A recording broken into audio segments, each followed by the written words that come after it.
सत्संगत्वे निस्संगत्वं निस्संगत्वे निर्मोहत्वं निर्मोहत्वे निश्चलतत्वं निश्चलतत्वे जीवन्मुक्तिः पुनरपि जननं पुनरपि मरणं पुनरपि जननी जठरे शयनम् इह संसारे बहुदुस्तारे कृपया पारे पाहि मुरा।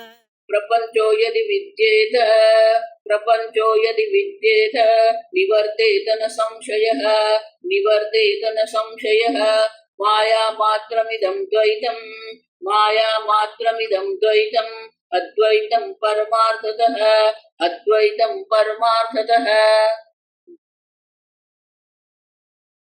प्रपंच निवृत्त्या तुरीय प्रतिबोधात् तद अद्वितीयत्वम् अविरुद्धमिति। मंत्र में जो प्रपंच उपशम शब्द जो है उनकी व्याख्या आप कर रहे हैं, तो आनंद गिरी महाराज कहते हैं कि ये शंका है। क्या शंका है?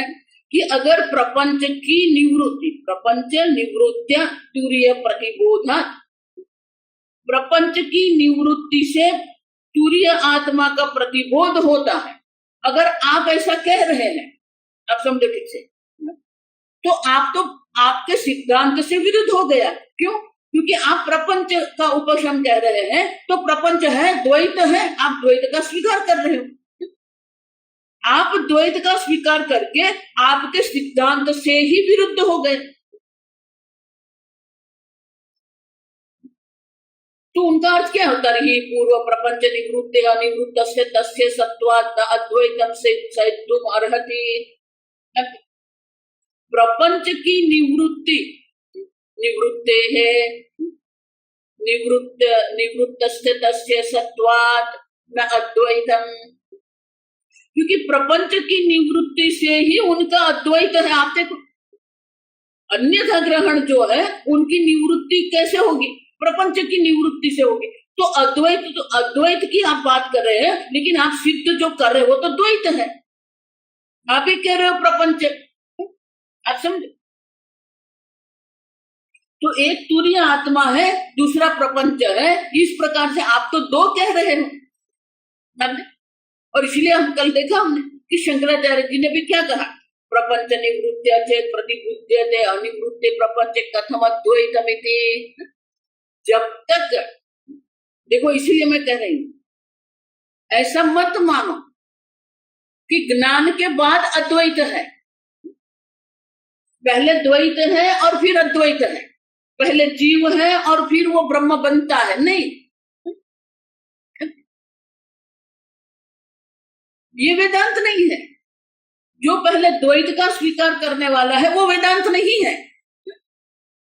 भले हम शब्द प्रयोग कर रहे हैं प्रपंच उपशमः, भले हम कह रहे हैं कि प्रपंच की निवृत्ति से ही तुरीय का अद्वैत, तुरीय का बोध है, लेकिन उनका अर्थ ये नहीं हो गया कि हम प्रपंच को स्वीकारते हैं। जिस व्यक्ति को सर्प दिख रहा है, देखो आगे भी मैंने कहा है कि जिस व्यक्ति को सर्प दिख रहा है, सर्प बुद्धि जिसकी है, वो सर्प से भयभीत भी है। उनके मन में सर्प होने, उनके मन में सर्प सत्य है, वो सर्प को सत्य मान के भयभीत हो रहा है, उनके शरीर में कंपन हो रहा है, शरीर में पसीना छूट रहा है, आंख आकुड़ व्याकुड़ हो रही है, वो ठीक से बोल भी नहीं सकता है, इतना भयभीत हो गया, उनके हृदय की धड़कन बढ़ गई है। अब तो सत्य सर्प को देख के जो भय के कारण जो भी चिन्ह हमारे अंदर व्यक्तित्व में, उपाधि में दिखते हैं, वो सब उनके अंदर दिख रहे हैं। लेकिन वो देखने से क्या सर्प सत्य हो गया? नहीं। जो देखने वाला जो सर्प बुद्धि करके बैठा है, तो जो अन्य है जिसको रस्सी दिख रही है, रज्जू दिख रहा है, वो क्या कहेगा? आप समझो ये वाक्य, नायम सर्पः इयं रज्जुः। अब देखो ये वाक्य, अरे भाई ये सर्प नहीं है, ये रस्सी है। अब देखो, वो सर्प नहीं है जो बोल रहा है, वो किसकी दृष्टि से बोल रहा है? अपनी दृष्टि से नहीं बोल रहा है। वो जिसको सर्प की प्रतीति हो रही है उनको बोध करवाने के लिए वो कह रहा है वहां सर्प नहीं है, तो वो सर्प को स्वीकार रहा है क्या? नहीं। आप समझो, अज्ञानी की दृष्टि से उसको रज्जु का ज्ञान नहीं है और रज्जु के अज्ञान के कारण वो सर्प की भ्रांति हो रही है। तो जिसको सर्प बुद्धि हुई है उनकी दृष्टि से ये रस्सी देखने वाला जो है वो क्या कहेगा? नायम सर्पः इयं रज्जुः। अब तो क्या उसने सर्प को सत्य मान लिया? क्या उन्होंने सर्प का अस्तित्व को स्वीकार कर लिया? नहीं। अब समझो, उसी प्रकार से अज्ञानी की दृष्टि से प्रपंच है, द्वैत है, तो अज्ञानी की दृष्टि को स्वीकार करके श्रुति माता कह रही है प्रपंच उपशमः। अब अज्ञानी की दृष्टि से श्रुति माता कह रही है कि ये प्रपंच नहीं है, जब तक प्रपंच है तब तक द्वैत रहेगा। ये किसकी दृष्टि से है? आप समझो, अज्ञानी की दृष्टि से। तत्वज्ञान की दृष्टि से अगर देखते हैं, शास्त्र की दृष्टि से देखते हैं, तो यहाँ जो है वो तो आगे हम देख के गए। यहाँ जो कुछ है, इदम सर्वम अद्वैत ब्रह्म एव, ये तो शास्त्र की दृष्टि है। सत्यम ज्ञानम अनंतम ब्रह्म, ये शास्त्र की दृष्टि है। और शास्त्र की दृष्टि भी क्यों है? क्योंकि आप ब्रह्म है। आप समझो, ये शास्त्र की दृष्टि कोई काल्पनिक दृष्टि नहीं है। शास्त्र ये कह रहे हैं जो है। देखो, इसलिए कर्म और ज्ञान जो है, देखो बहुत सारी बात वेदांत में हमें स्पष्ट होनी चाहिए।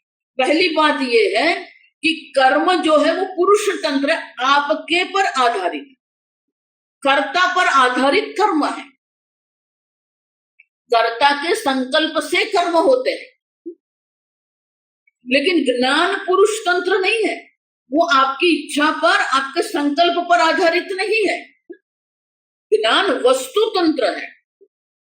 ये पेंसिल है, ये काली पेंसिल है, तो क्या उनके लिए मेरी इच्छा, मेरा संकल्प नहीं। वस्तु जैसी है वैसा ही ज्ञान होता है।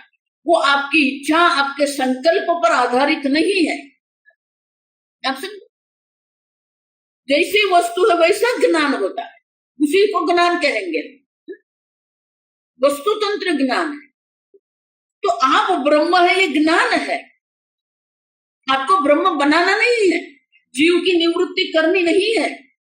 इसीलिए जो बहुत सारे संप्रदाय कहते रहते हैं ना, जीव को ब्रह्म में लीन कर, उनकी टोन बदल जाता है, तो लोग उसके पीछे पागल हो जाते हैं। एक बार समाधि लग जाएगी, कुंडलिनी जागृत हो जाएगी, जीव ब्रह्म में लीन हो जाएगी। कौन जीव की बात है? अब समझो, शास्त्र ये नहीं कह रहा है कि आप जीव है। शास्त्र ये नहीं कह रहा कि ये प्रपंच है। अज्ञानी की दृष्टि, आपकी दृष्टि से जगत है, आपकी दृष्टि से जीव है, भोक्ता है, संसारी है। आप अपने आप को जीव, भोक्ता, संसारी मान रहे हैं, और इसलिए शास्त्र को कहना पड़ता है ये आप जीव नहीं है, आप ब्रह्म है। आपको ये जगत दिख रहा है, आप ये द्वैत जगत को सत्य मान रहे हो और उसी में सुखी दुखी होते रहे, तो हम देख के गए। अब समझ, मैं सुखी हूं, मैं दुखी हूं, मैं मूड हूं, मैं मोहित हूं, मैं शांत हूं। इसलिए शास्त्र को कहना पड़ता है आप नहीं है ये। नायम सर्प इयं रज्जुः। उसी प्रकार से शास्त्र कह रहे हैं कि आप ये नहीं है, आप एक अद्वितीय ब्रह्म मात्र है। इसीलिए भगवान गीता, देखो गीता का आरंभ भी कैसे होता है, अशोच्यानन्व शोचस्तु।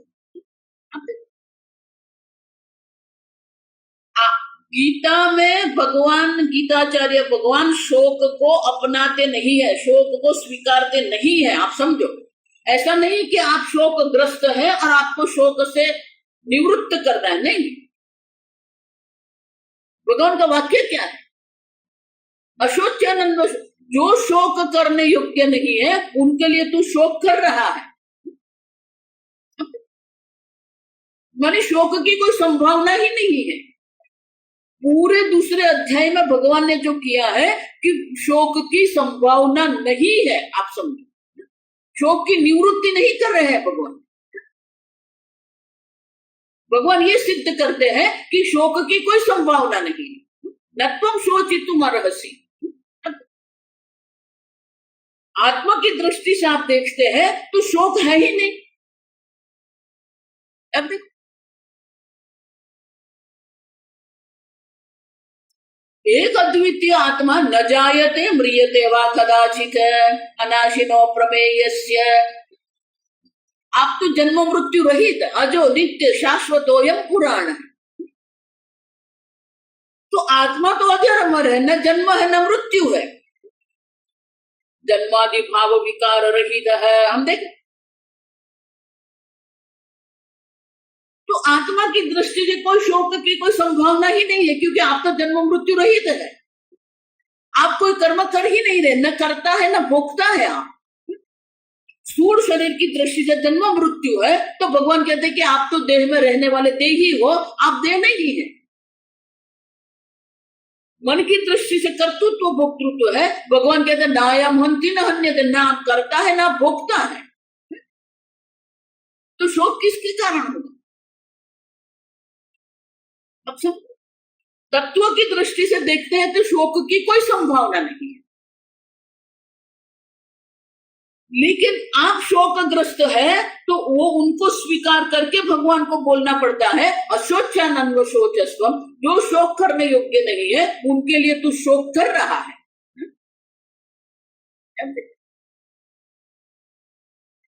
आप समझो ठीक से। और इसीलिए कहते हैं प्रपंच की निवृत्ति से अद्वैत की सिद्धि होगी, ऐसा नहीं है।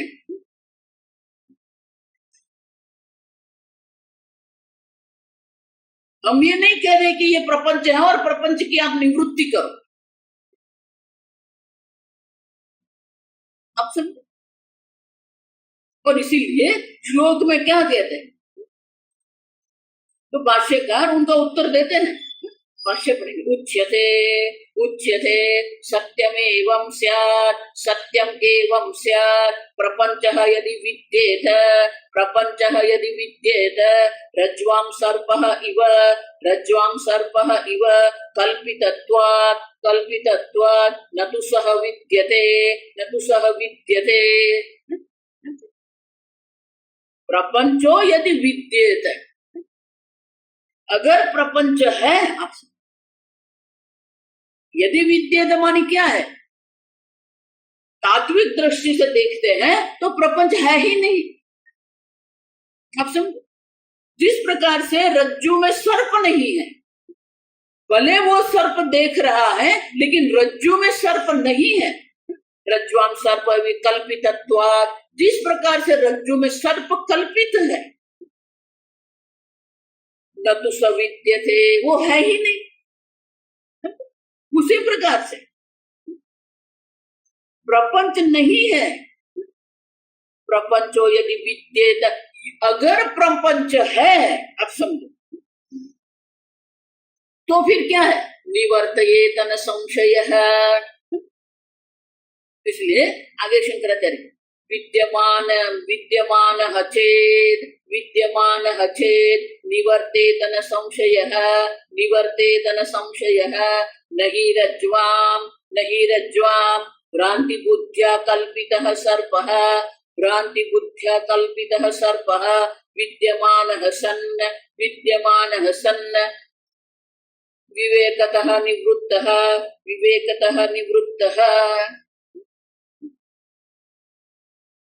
गौड़पादाचार्य जी कहते हैं अगर प्रपंच है तो अवश्य हम उनका उनकी निवृत्ति करेंगे।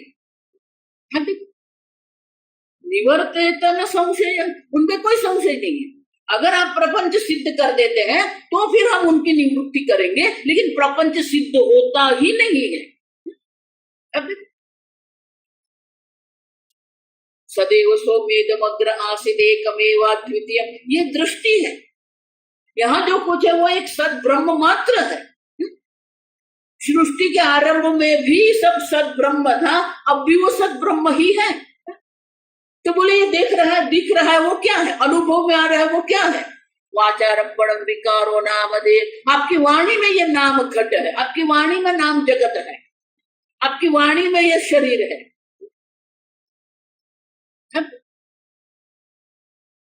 बाहर ढूंढने जाएंगे तो सद्ब्रह्म मात्र है। अब सुन, तो रज्ज्वां भ्रांति बुद्ध्या कल्पित सर्पः विद्यमानः सन् अविवेकतः निवृत्तिः। तो रज्जु में अगर भ्रांति बुद्धि से अगर कल्पित सर्प विद्यमान है, न विद्यमान है ही नहीं। अगर है तो फिर विवेक के द्वारा उनकी निवृत्ति हम करेंगे।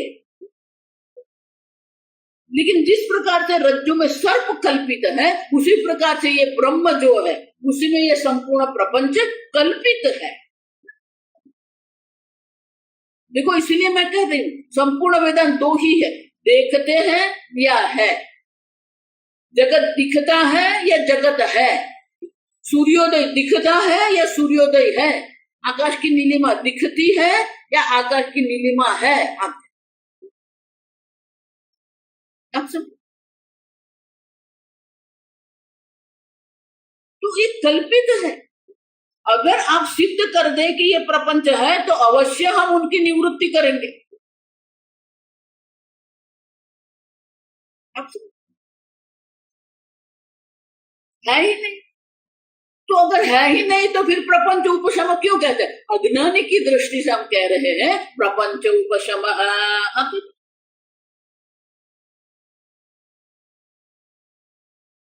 इसीलिए मैंने कल कहा कि दो प्रकार की निवृत्ति है। एक है और उनकी निवृत्ति कर, लकड़ी है तो लकड़ी को हम अग्नि से जला कर राख कर देते हैं, ये निवृत्ति है।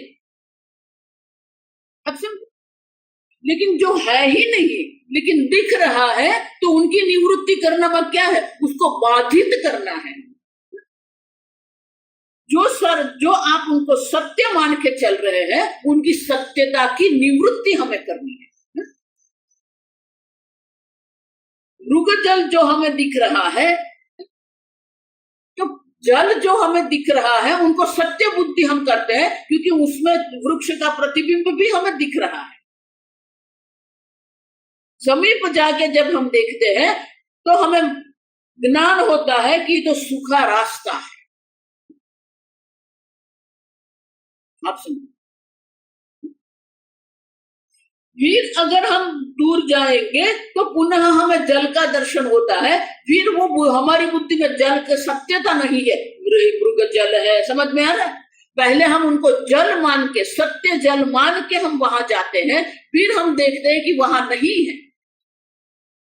फिर जब वो दिखेगा तो हम क्या कहेंगे? ये जल नहीं है, ये मृग जल है।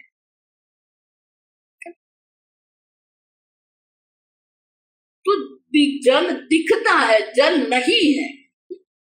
इसलिए शंकराचार्य आगे कह के गए हमें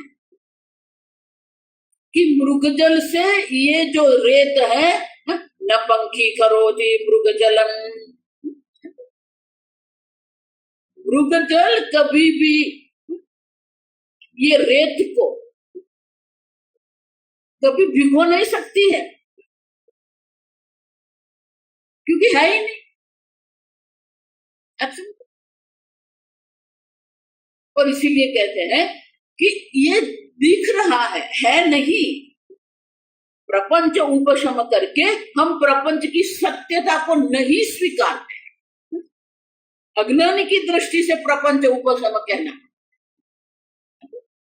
और इसलिए शंकराचार्य जी आगे कहते हैं नैव माया नैव माया माया विना प्रयुक्ता तद्दर्शिनां चक्षुः बंध अपगमे विद्यमाना सती निवृत्ता तथा इदं प्रपंचाख्यं माया मात्रं द्वैतं रज्जुवत मायाविवत च अद्वैतं परमार्थतः तस्मान्न कश्चित् प्रपंचः प्रवृत्तः निवृत्तः वा अस्ति इति अभिप्रायः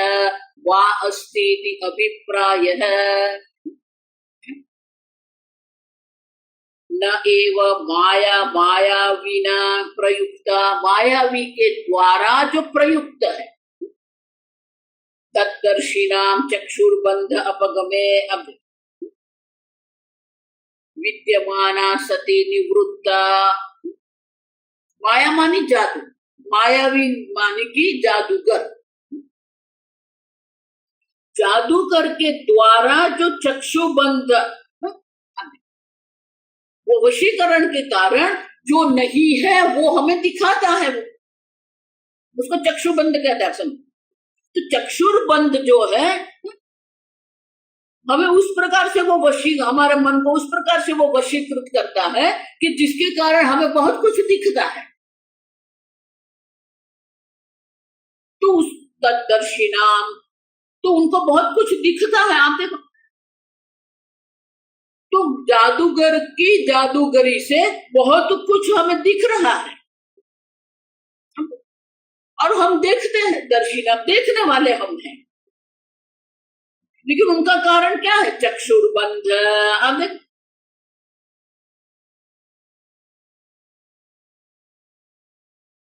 तो ये चक्षुर्बंध माने कि दृष्टिबंध के कारण हमें ये सब दिख रहा है।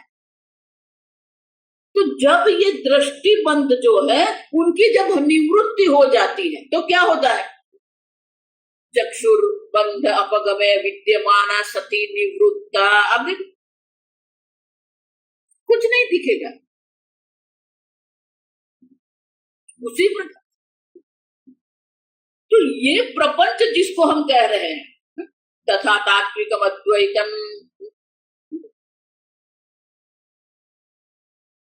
रज्जु में सर्प कल्पित है, उसी प्रकार से ये प्रपंच भी क्या है? यथा सर्पः रज्ज्वाम कल्पितः वस्तुतः नास्ति। जिस प्रकार से रज्जु में जो सर्प है वो कल्पित है, वस्तुतः वहां सर्प नहीं है। तथा प्रपंचः अपि कल्पितत्वात् नैव वस्तुतः विद्यते। और उसी प्रकार ये प्रपंच कल्पित है, दिख रहा है, सही में वहां नहीं है। आप समझो, यदि आत्मनि कारणाधीनः सन् प्रपंच विद्यते तथा कृतकस्य अनित्यत्व नियमात् तन्निवृत्ति अवश्य भाविनी। अगर सही में आत्मा में कारण भाव है तो वो कारण है तो फिर ये द्वैत कार्य भी रहेगा। लेकिन आत्मा में कारण भाव ही नहीं है। देखो सीधा नियम है, कारण विकारी होता है और कार्य विनाशी होता है। जब तक कारण में थोड़ा कुछ भी परिवर्तन नहीं आएगा तब तक कार्य की उत्पत्ति नहीं होती है। मृद और घट का जो हम मिट्टी और घड़े का जो हम दृष्टांत देते हैं उसमें भी क्या है? भले हम कहते हैं कि मिट्टी निर्विकारी है, लेकिन मिट्टी में भी परिवर्तन है। आप समझो, पहले पिंडाकार वृत्ति मिट्टी थी, अब वो घटाकार मिट्टी, उतना परिवर्तन है। आप समझो ठीक से। लेकिन हम देख के गए आत्मा तो निर्विकारी है, किसी भी प्रकार का विकार आत्मा में संभव नहीं है। अब जब ब्रह्म जो है वो निर्विकारी चैतन्य स्वरूप ब्रह्म है, तो निर्विकारी चैतन्य स्वरूप ब्रह्म में उत्पत्ति की कोई सामग्री है ही नहीं। माया के कारण ये सब हमें दिख रहा है।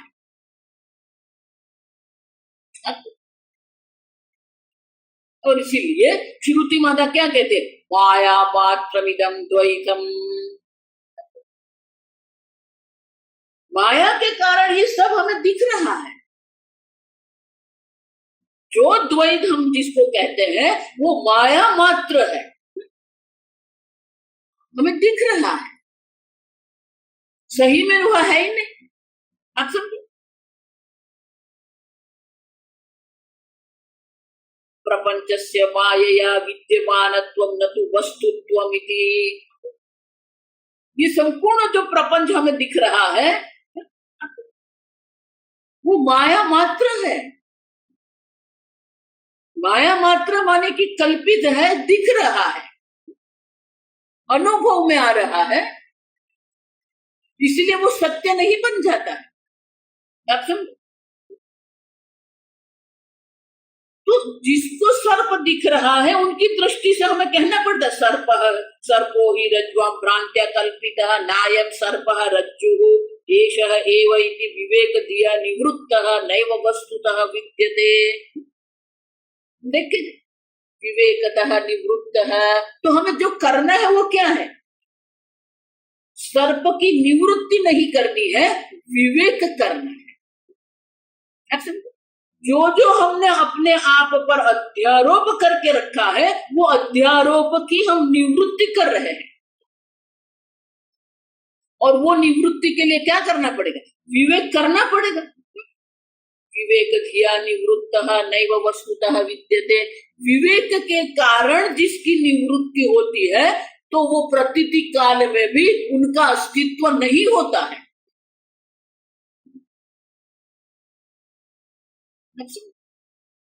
और इसीलिए ये जगत आपको सत्य दिख रहा है, ये जगत का अनुभव हो रहा है, ये प्रपंच का अनुभव हो रहा है,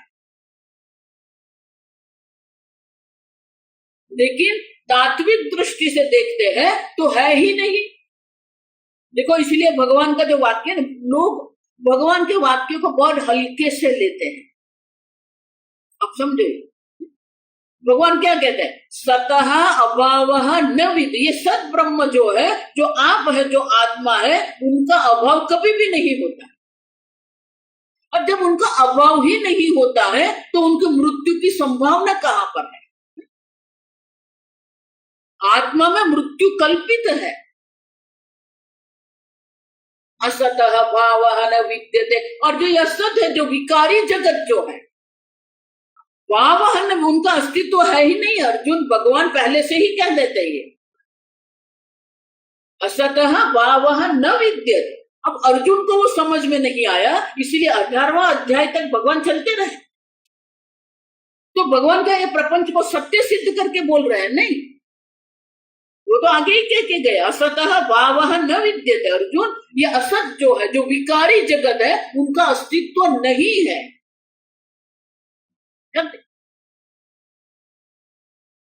जो नहीं है उसी में हम क्या करते हैं, ये सात्विक है, ये राजसिक है, तामसिक है। अब है ही नहीं तो क्या सात्विक, क्या राजसिक, क्या तामसिक, है ही नहीं तो किसकी निवृत्ति आपको करनी है।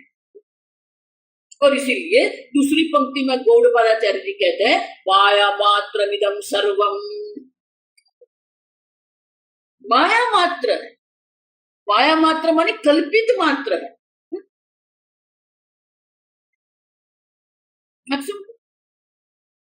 तो उनका अर्थ क्या हुआ, पर हमने देखा कि सही में निवृत्ति नहीं, भौतिक रूप से ये शरीर आदि प्रपंच की निवृत्ति नहीं करनी है हमें।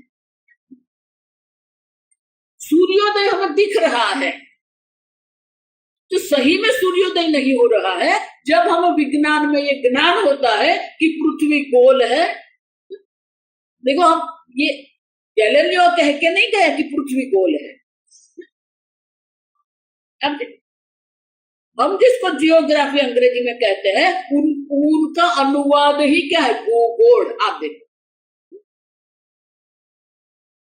भू माने पृथ्वी, गोल भूगोल कहते हैं उसको। वराह भगवान ने जब पृथ्वी का उद्धारण किया समुद्र से, तो वराह भगवान के ऊपर भी वो पृथ्वी क्या है? सपाट दिखाई नहीं, गोल है। आप देखो, पाश्चात्य संस्कृति से हमारी बुद्धि इतनी प्रभावित होकर बैठ गई है तो उसी को हम सिद्धांत बना के चलते हैं।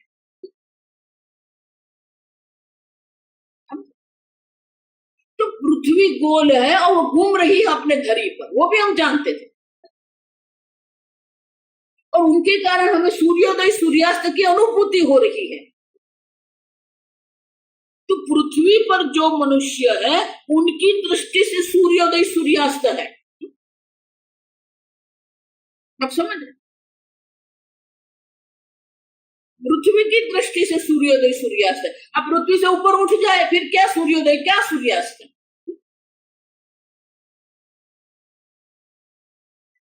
तो सूर्योदय है ही नहीं। आप समझ, माने कि सूर्योदय देखते हुए भी, सूर्योदय का अनुभव करते हुए भी हम कहते हैं सूर्योदय नहीं होता है। उसको शास्त्र में बाधित ऐसा कहते हैं। और ये आनंदगिरी महाराज कहते हैं बाधितस्य कालत्रयेपि सत्व अभावात्। कालत्रयेपि सत्व अभावात्, तीनों काल में ये प्रपंच का अस्तित्व है ही नहीं। क्यों? बाधित है ये। भौतिक रूप से किसी की भी निवृत्ति नहीं करनी है ही नहीं। विवेक पूर्वक हमें ये सिद्ध करना है कि ये जगत है ही नहीं। मतलब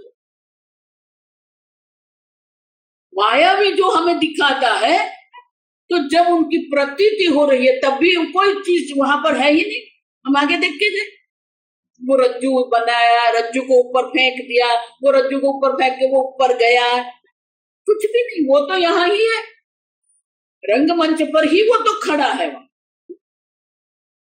मायावी कहीं पर भी नहीं गया है, लेकिन हमारे दृष्टि बंद के कारण हमें ऐसा सब दिख रहा है। वो रज्जू पर चढ़ गया, फिर वहां ऊपर उसकी लड़ाई हो गई, तलवार की आवाज आई, फिर उनके शरीर के एक एक टुकड़े नीचे पड़ गए। क्योंकि ऐसा हुआ नहीं।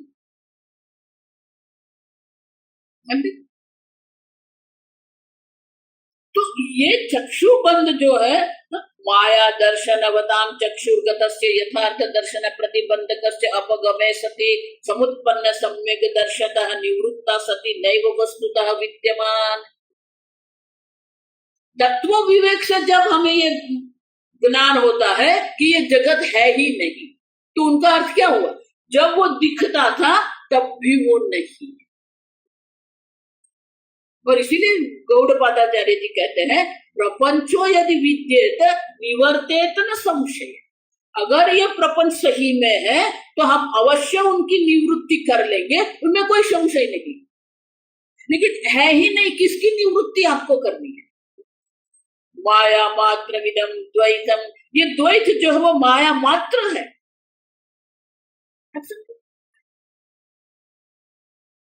तो जो सिद्ध होगा वो क्या है? अद्वैतम परमार्थतः। पारमार्थिक दृष्टि से अगर आप देखते हैं तो एक अद्वितीय आत्मा मात्र है। तस्मात्, और इसके कारण शंकराचार्य जी यहाँ पर वो निश्चय करते, ये श्लोक का तात्पर्य क्या है, अभिप्राय क्या है?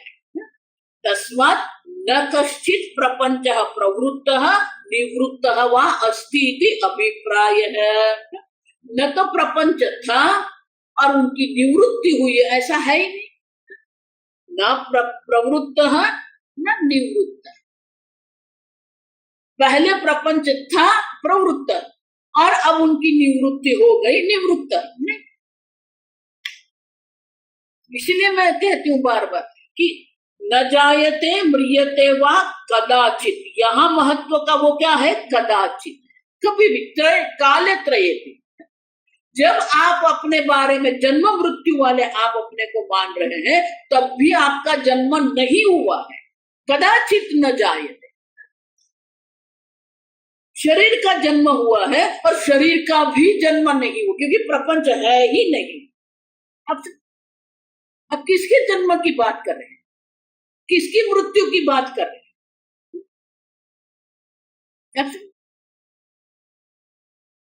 क्यों देख के गए अजम अनिद्रम स्वप्नम अद्वैतम, जन्म ही नहीं हुआ। अब जन्म ही नहीं है तो मृत्यु की बात कहां से आएगी? आप समझे? और इसलिए शंकराचार्य कहते हैं ये श्लोक का जो तात्पर्य जो है कि ये प्रपंच है ही नहीं। तो बोले प्रपंच नहीं है तो फिर शून्य है क्या? ये नहीं। प्रपंच से कालत्रयेपि सत्व भावे तात्विकम अद्वैतम अविरुद्धम इति उपसंहरते। जो है वो आप एक अद्वितीय चैतन्य मात्र, शून्य कहां पर है? संपूर्ण जगत एक अद्वितीय ब्रह्म मात्र है। इसीलिए मंत्र का आरंभ भी कहां से होता है? आप देख, जो श्रुति माता मंत्र कह रही है वो मंत्र है क्या? आप देख, सर्वम ही एतद् ब्रह्म एव। आप देख, यहां जो कुछ है वो ब्रह्म मात्र है। आप ब्रह्म मात्र है, उनका अर्थ क्या हुआ?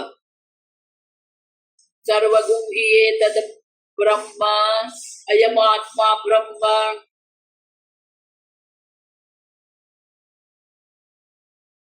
ये सब जो है ब्रह्म मात्र है।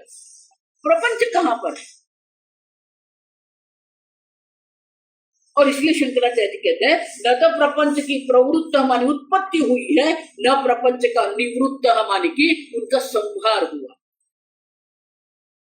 जो है वो एक अद्वितीय ब्रह्म मात्र है। कालत्रये आप समझ, तीनों काल में यह प्रपंच नहीं है।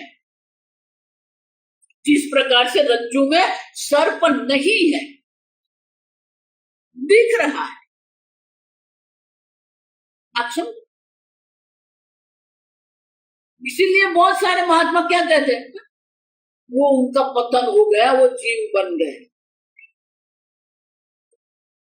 आप कभी जीव बने ही नहीं है, आपने मान लिया। देखो इसे हिंदी में कहावत है, मानी मानी आयो बंधन। मेरा जन्म हुआ, मेरी मृत्यु हो जाएगी, मेरा जन्म हुआ है, ये देह में हूं, ये सब मान के रखा है आपने। सही में कुछ भी नहीं है। न प्रपंच की उत्पत्ति है, न प्रपंच की निवृत्ति है। जो होता है उसकी निवृत्ति होती है, लेकिन है ही नहीं। सर्प अगर है तो उनकी निवृत्ति करना एक अलग प्रकार की प्रक्रिया होगी, लेकिन सर्प नहीं है और सर्प दिख रहा है तो उनकी निवृत्ति की प्रक्रिया अलग हो जाएगी। सर्प की निवृत्ति नहीं करनी है,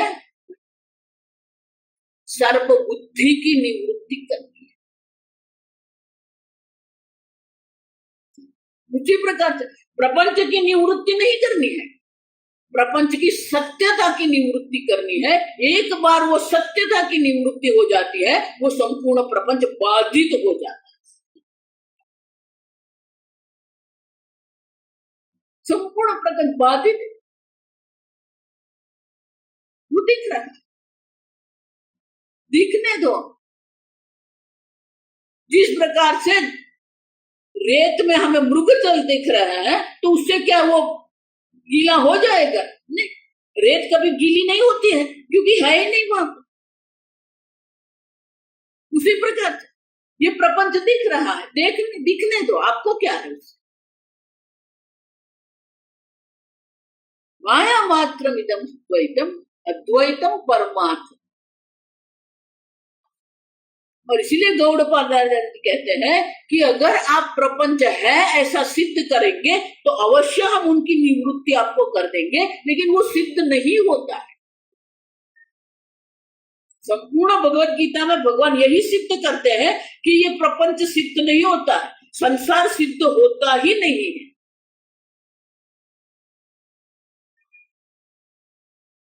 इसीलिए मैं कह सही में आपको मोक्ष नहीं प्राप्त करना है, आप मुक्त आत्मा है, नित्य शुद्ध बुद्ध मुक्त स्वभाव आत्मा। बंधन का कोई कारण है ही नहीं, शोक का कोई कारण है ही नहीं।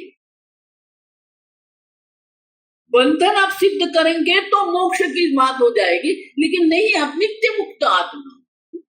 जब आपने आपको जीव कर्ता भोक्ता मान के बैठे हैं, तब भी आप सच्चिदानंद ब्रह्म आत्मा ही है।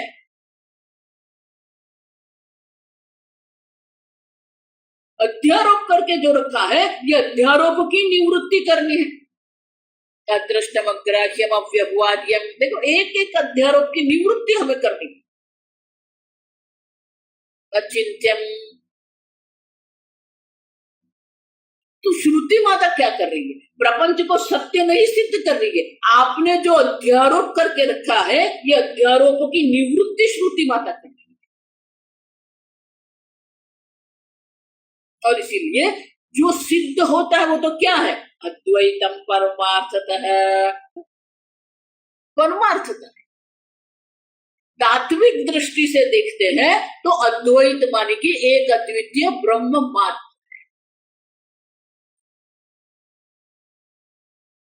उससे अधिक कुछ नहीं है।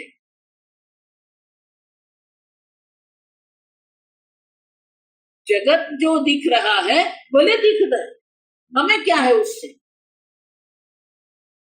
देह दिख रहा है, दिख रहा है, अनुभव हो रहा है।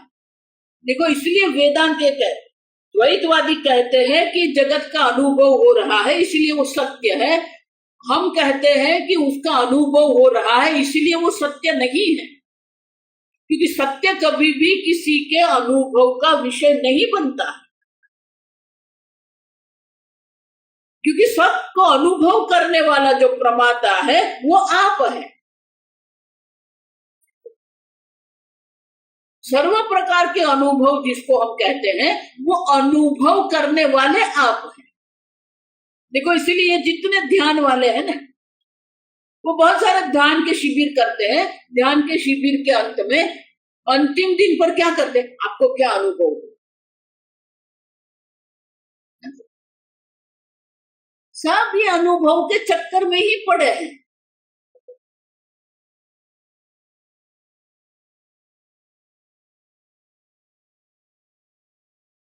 एक बार क्या हुआ, एक दादा अहमदाबाद में थे, अब नहीं, वो वेदांत पढ़ते थे, बहुत गंभीर रूप से वो वेदांत पढ़ते थे। अब उसी वक्त कोई ध्यान की शिविर लगी थी, तो दादा ने विचार किया चलो देखते तो है क्या हो रहा है। तो वो गए, उस शिविर में इतना पैसा भरना है, आपको ये करना है। वो गए, सुबह 5 बजे सबको बुलाया था, वो जाके वहां बैठ गए। फिर वो ध्यान कराने लगे, जो कराने वाले थे। तो बोला आंख बंद कर बैठ जाओ, ऐसे बैठ जाओ, ऐसा करो, वैसे, वो सब करते रहे।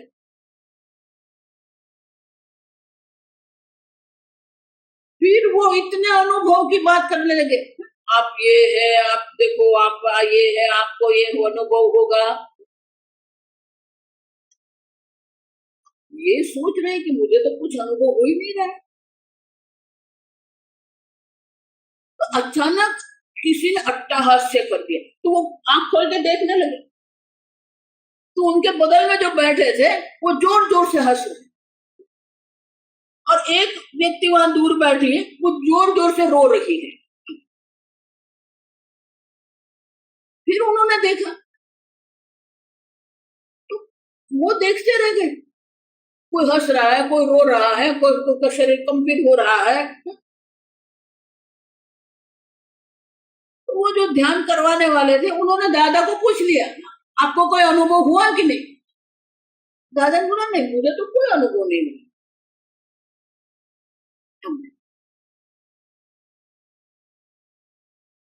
तो वो कह रहा है नहीं नहीं, आप ठीक से ध्यान नहीं कर रहे हैं, आपकी एकाग्रता नहीं है।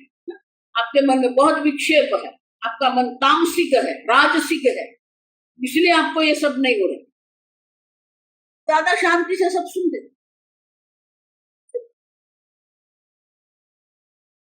एक विशेष अनुभव ध्यान है क्या? किसी को लाल देख गया, किसी को ये होता है।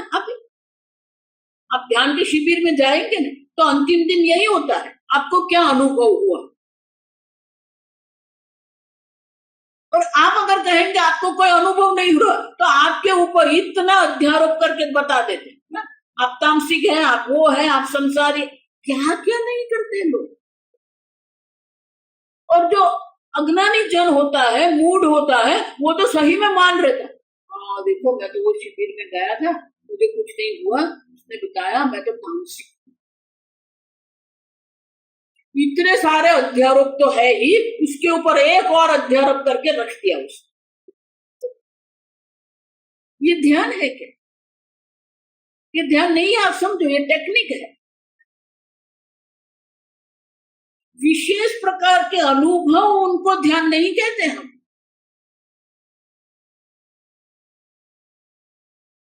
क्यों? क्योंकि है ही नहीं। किस अनुभव की आप बात कर रहे हैं? न कार्य है न कारण। हम देखेंगे, न कार्य माने कि न जागृत अवस्था न स्वप्न अवस्था है, न कारण न सुषुप्ति अवस्था है, न प्रपंच है, न प्रपंच के अनुभव करने वाला प्रमाता, कुछ भी नहीं है। माया मात्र मिदंत्वैत।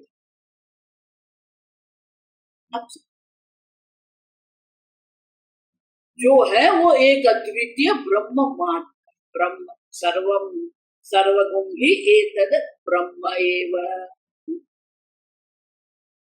यहाँ जो कुछ वो ब्रह्म मात्र है। इसलिए गीता में भगवान के मत्त परतरं नान्यत् किंचित् अस्ति। मुझसे अन्य अर्जुन कुछ है ही नहीं। ईशावास्य इदगुम सर्वम्। यहाँ जो कुछ है वो ईश्वर मात्र है, जो आप है। ईश्वर से भिन्न, ईश्वर से पर कुछ है ही नहीं।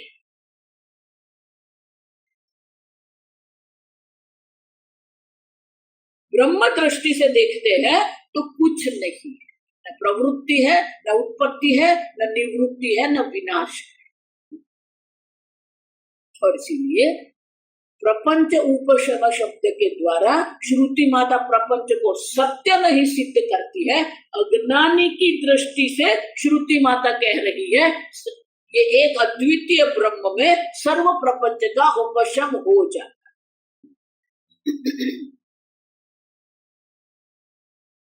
तो जब हम ये कहते हैं कि प्रपंच है ही नहीं, द्वैत है ही नहीं, तो वो पूर्व पक्षी तैयार ही बैठा है एक और आशंका प्रकट करते। हमको कल